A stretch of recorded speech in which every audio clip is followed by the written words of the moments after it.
Okay. So we'll just give it like a minute or so, not even probably, now that we got the go ahead that I think we are now indeed live. Awesome. Okay.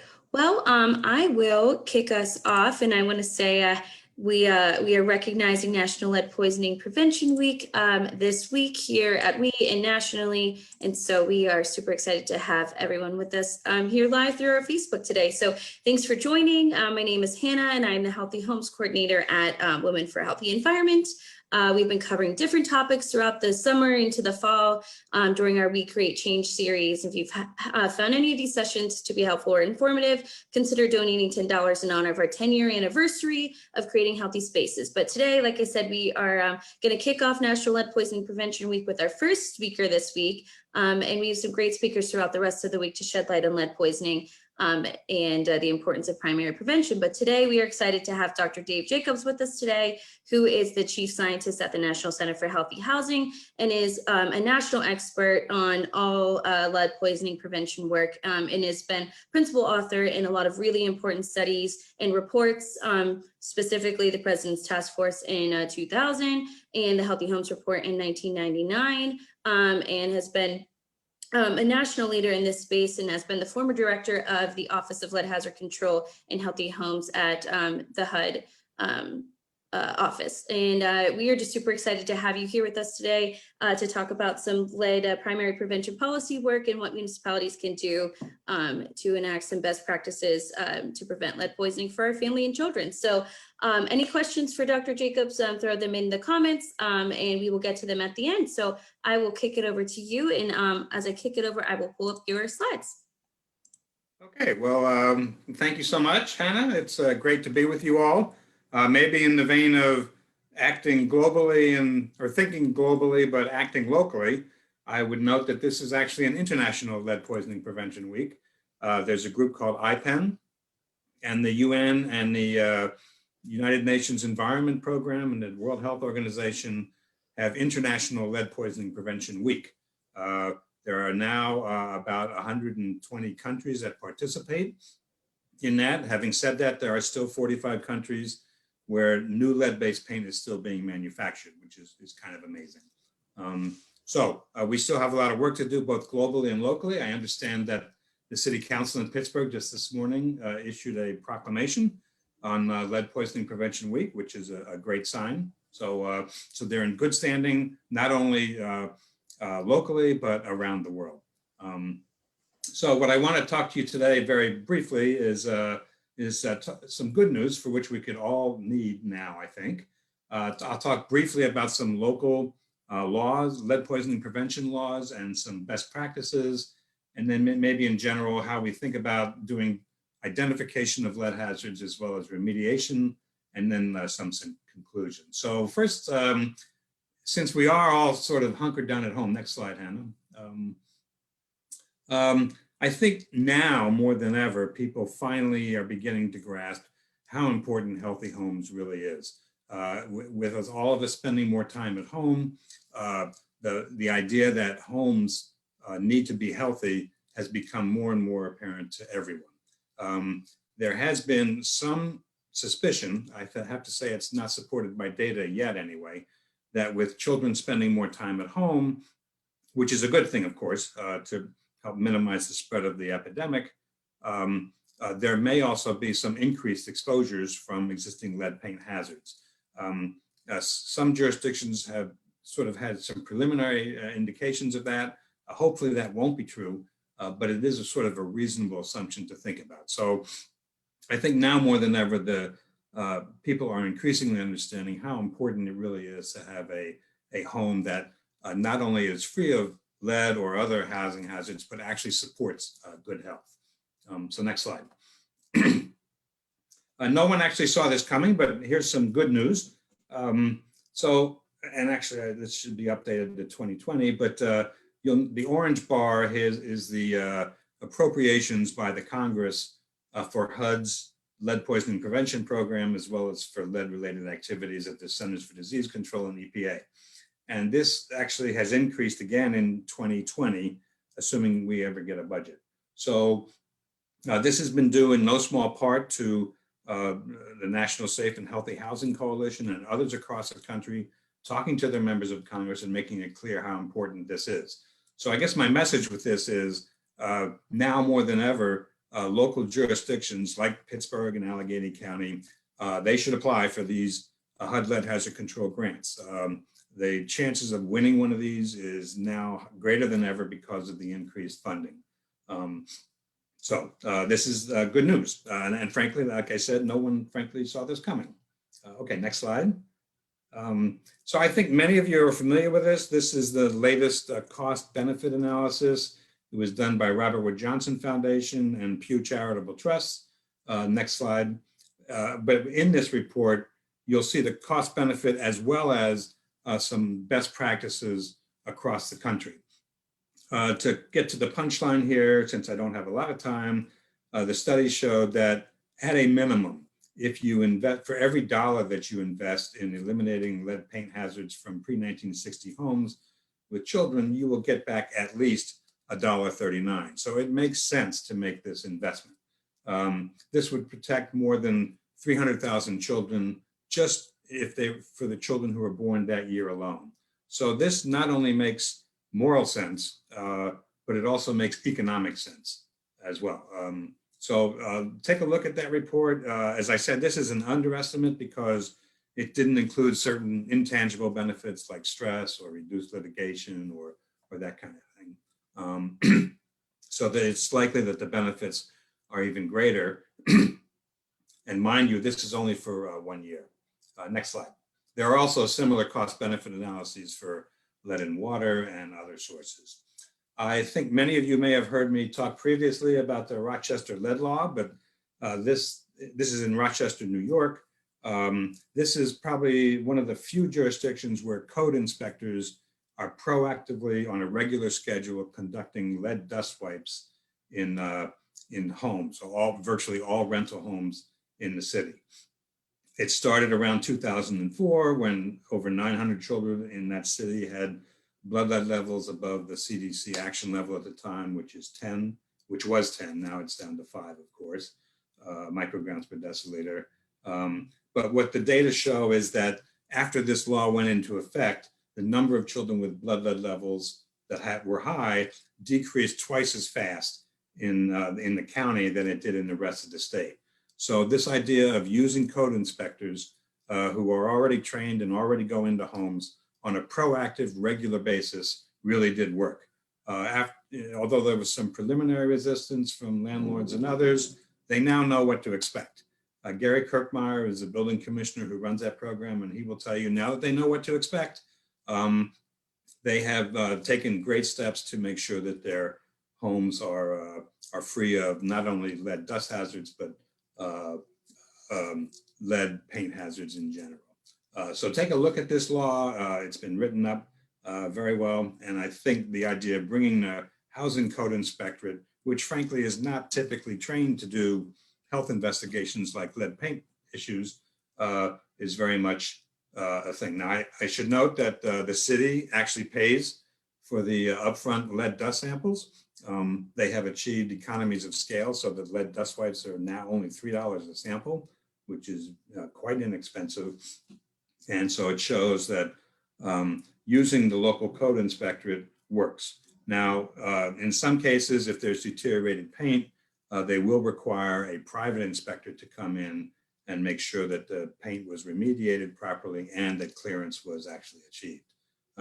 But this proactive, regular scheduled code inspection process is a requirement in the certificate of occupancy in that city, and it really does work. Next slide.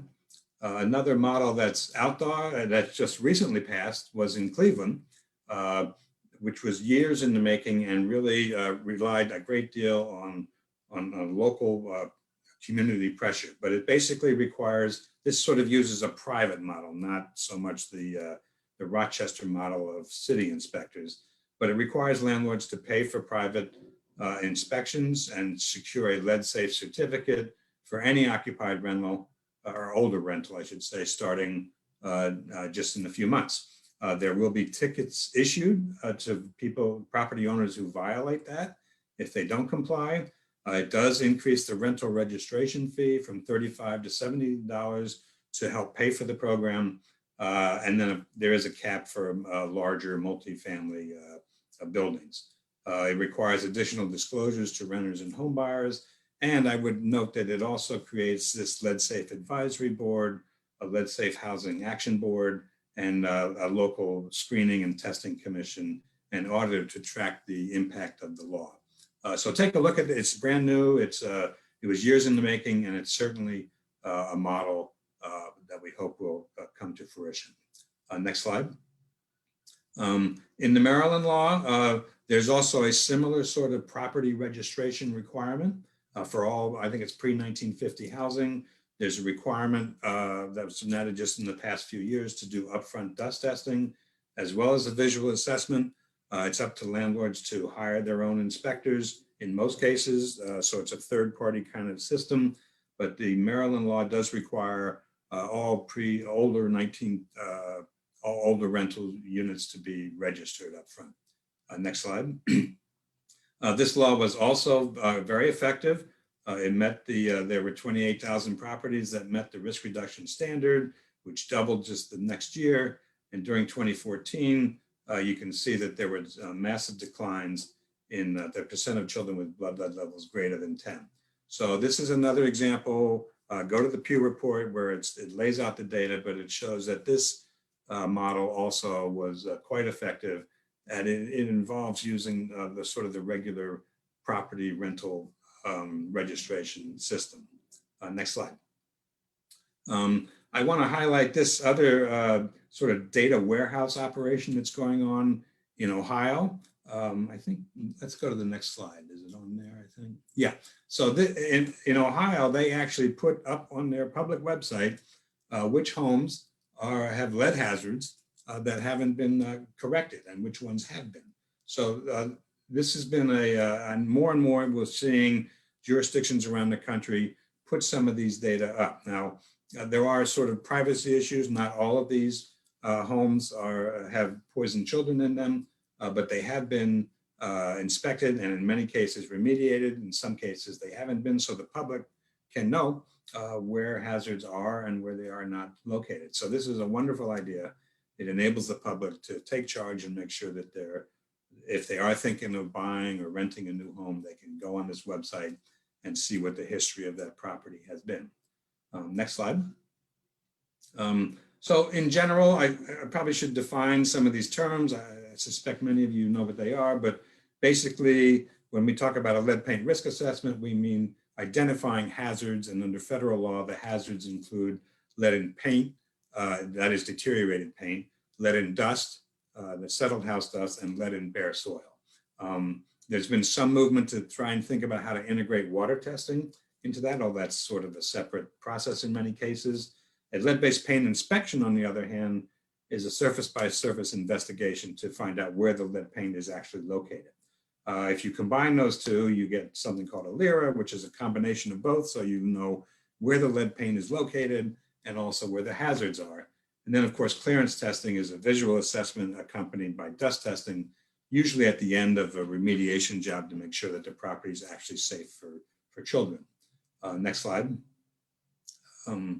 So I probably don't have time to go all through this, but this is sort of, at the federal level anyway, the different forms of lead risk assessment. So if you're in public housing or project-based Section 8 housing, there's an upfront proactive requirement to do a lead inspection as well as a risk assessment.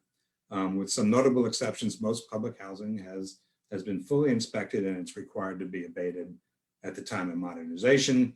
In some cases, we see these proactive paint visual assessments plus dust testing, like in Rochester, Maryland, also in DC and a few others. I have to say, most of the jurisdictions around the country do the third thing. That is, we wait for children to get poisoned or have a blood lead reach a certain level, and then we respond. And certainly that's needed, but it's obviously using children as canaries in the coal mine instead of being proactive and acting before they are harmed.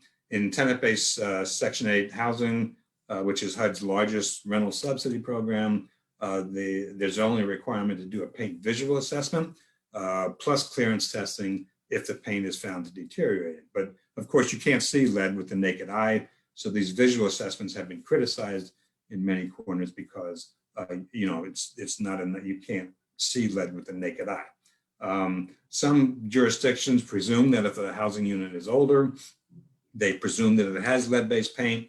And so they can assume that the paint is leaded. That's what you see in the EPA renovation, repair, and painting rule, which I understand is being considered for uptake maybe by the local jurisdiction there, which would be a wonderful thing since most of these contracting laws are a local thing.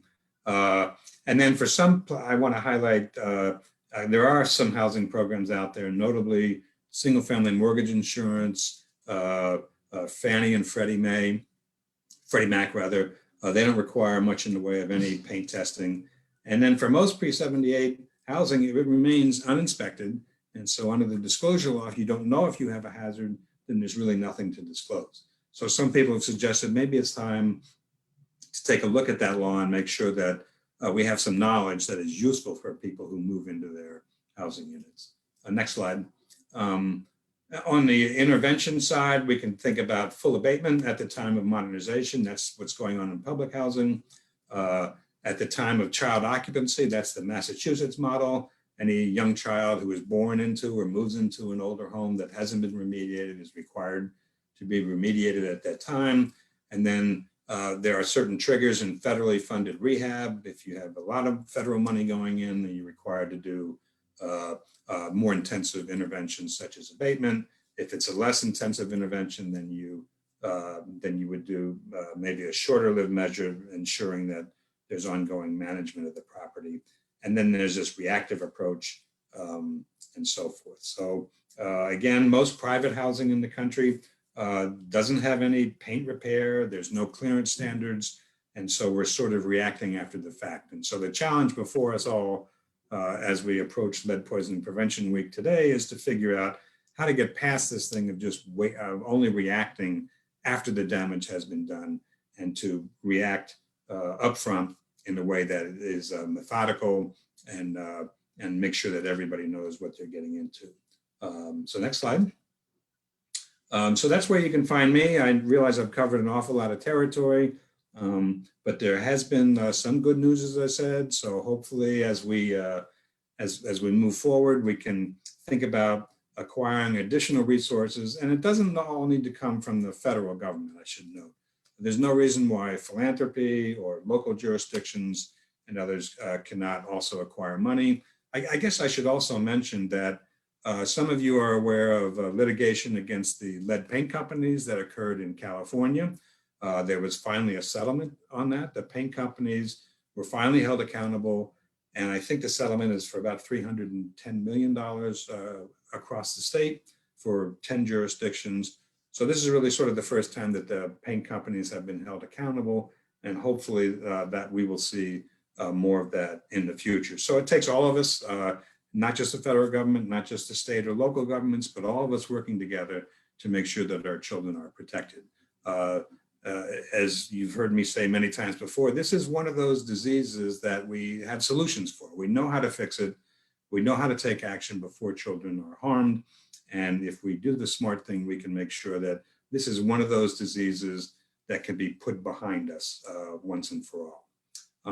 So I guess we have maybe 5 or 10 minutes or so for any questions or comments from folks. Yeah, awesome. Thank you so much. I do have a few that we can get kicked off with, but if you have any other wrapping up thoughts that you want to add, feel free to throw those in there. But here's a good one. Why would cities take the leads in proactive rental inspection Why should cities take the lead in proactive rental inspection programs rather than just relying on the health department to do this work? You kind of touched on this, so. Well, there's a long history to this. It's a great question. I think most people think, well, this is a health problem, so therefore it's up to the health people to deal with this. That is what the nation tried to do, I'd say, between 1970 and 1990. The Surgeon General issued some blood lead guidance values. Clinicians tried to screen children using a blood lead test. And certainly that was needed, but the reality was that health departments and physicians are not trained in the housing world. They don't really know how to do remediation, or which is sort of a formalized, specialized form of construction. So it really takes both of those worlds working together. That's why some of these policies that have seen the entrance of code inspectors has been so critical. That's why most of the funding for lead hazard control comes not from CDC or from the Department of Health and Human Services. It comes from a housing agency, Housing and Urban Development. It's because this is really fundamentally a housing problem. Our main law in this country is Title 10 of the 1992 Housing and Community Development Act. It was a housing law. That's sort of what it takes. Now, having said that, so we had this unhappy situation. I go back to the 70s where we had physicians trying to figure out how to do lead abatement in housing, which they're not really trained to do. And then in some cases, you had housing rehab people trying to figure out blood lead data, which they're not trained to do. So it really takes both worlds working together to make progress on this. I think it's an important question to understand. It's not either or. I think the idea that only health authorities can address this problem is misguided. If we only react to kids who have already been exposed, then we're failing them. So the medical model, I think it's clear now, it's been an abject failure. I'm not saying stop screening or anything like that. I'm just saying it's not enough. We have to proactively make sure that that houses are inspected, and if there's a problem, then it's remediated. If you think about it, a lead hazard is really no different than any other housing defect, is it? If you have a hole in the roof or a bad furnace, and it comes time to sell that house, then the appraiser was going to come in and he'll say, well, this house is worth less or more based on these defects. But lead paint is not like that. It's sort of hidden from the market. And that's why we're stuck with enforcement and subsidies, because the housing market just doesn't work in this particular circumstance. So I think it's a housing solution, but it requires the integration, not just of the health world, but also the education world and philanthropy and the private sector to make it work. Awesome. You literally answered the second question without me even asking it. And it was, what kind of partnerships are necessary to ensure effective implementation of lead poisoning prevention policies? And so I think you kind of hit the nail on the head there. I should mention that all of these local laws that I mentioned, they all required the development of a local, a community-based coalition, which didn't just include community advocates or health people, but it also included property owners as well, because, they're the ones who are going to have to implement this. So having that, no matter which housing law you look at across the country, they all required this community-based approach. You saw some examples that I mentioned in Cleveland, but it's also true in Rochester and lots else. I would mention, if you have a chance, the story of how the Rochester law came into being and the role of the local coalition is told in a new book by Katrina Korfmacher called, I think it's called Bridging Silos, from MIT Press. So take a look at that. It's a good read. Yeah, we can throw the link for that in the comments. And we were lucky to have Len Merritt join us at the City Council Post Agenda to kind of explain the process of, they didn't get through overnight. And so that was really helpful to shed some light on that. And so you did mention too, property managers play a role in this, and landlords. And so for any kind of primary prevention policy, cost is continually at the forefront of why people are hesitant to move forward. Can you shed any light on the cost of that are associated with policies like proactive rental inspections or dust sampling, and how municipalities can address the cost concerns?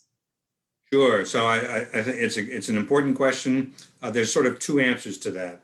Most of these local proactive code inspections, they do slightly increase the rental registration fee, but let's face it, we're talking like $35. I think in Cleveland it went from $35 a year to $70 a year. That's not a lot of money. And if for your business model, if you're a property manager, and by the way, I manage 2 large apartment buildings in DC for my church. It's a nonprofit thing. I don't get paid for that, but I do have an understanding of how the housing market works or doesn't work. And what property managers need is certainty. We need to know how these various procedures can work and how they're financed. So the rental inspection fee is one of them, but it's fairly small. The larger ticket item, of course, is how am I going to pay to fix a hazard if I have it? So there's two systems for that. One is maintenance, that's sort of the interim control option, and the other is capital improvement. That's sort of the abatement option. For the latter, which is the more expensive proposition, that's why I opened my talk with the HUD grants, because there's a lot of money out there nowadays to enable property owners to remediate their homes using what frankly is a combination of interim controls and longer term abatement methods. So, so the local jurisdiction should apply for those grants. Every local law I've ever seen provides a vehicle to enable property owners to comply. It's not just, we're going to come down with this heavy-handed series of requirements without figuring out a way to enable you to comply, and that takes money.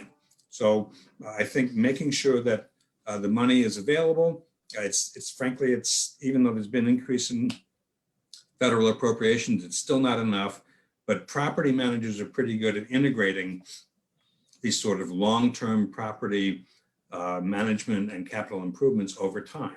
So that expertise is needed. And we need to make sure that whatever local law is ultimately adopted in Pittsburgh also provides funding and vehicles to enable compliance. Hope that answers the question. Yeah, no, absolutely does. And I will, this might be probably a hard question for you to answer, but if a city or county could make one policy change to prevent lead exposure, what would that be? I think that's. I get one, huh? Yeah.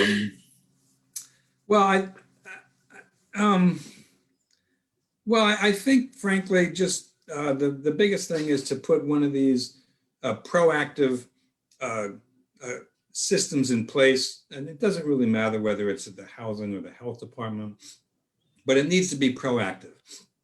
We can't just keep reacting to this problem. We can't just rely on identifying children to detect a housing problem. We should be testing these houses up front.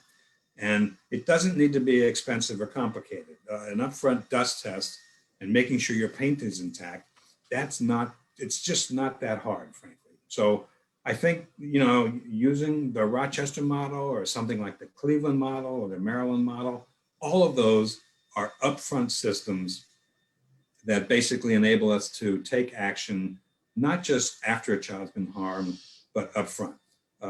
And so if we're to make progress on this disease and end it once and for all, which is achievable, and we have made enormous progress, we need to bring the housing world and the code compliance folks into the fold. So I guess that would be at the top of my wish list. I got some other ideas, but I guess since the question's only one, then I'll stop here. Oh, no, that's but I great. guess let me just say quickly, the other thing is an engaged citizenry. I mean, that is absolutely essential. Without that, nothing else is really going to happen. And so I think people need to say, I think most people think if you ask them, in fact, an NPR reporter asked me a while back, why are we still talking about lead? I thought that was settled back in the 70s. And I think most people thought, well, once we took lead out of gasoline or food canning or new paint, the problem was done. And it's not. We still have another 23 million homes with lead-based paint hazards in them. Ideally, we would have banned the use of lead way back in the 1920s, but we didn't do it. So now we're stuck with this big, property management issue. It's big, but it's finite. That's a lot of housing units, but we do know how to move forward on this. So I think, if we're methodical and if we react according to the knowledge that we have, we can, in fact, eliminate this disease once and for all. Great. Well, thank you. I think that was all the questions that I saw. I'll do one final check of the Facebook comments, but I think that was all of them. So if you have any other final thoughts before we wrap up, feel free to share, but if not. Well, thanks again for the opportunity, and I wish you the best there in Pittsburgh. When I was at HUD, we worked with Allegheny County and Pittsburgh over many years, and I think there's an existing HUD grant there. So yeah. There are some resources that are out there. It would be great to see Pittsburgh become a real model. I agree. Like Rochester and some of the others. And I know you're hard at work at that, so I salute you. Awesome. Well, thank you. And you're right. We do have another HUD grant here in Allegheny County, and I'll throw the link for that in the comments as well. But yes, thank you for joining us this afternoon and for shedding light on some really, really great information. So with that, I will click end on my end over here, and thank you everybody for joining us. So have a great afternoon, everyone. Thanks.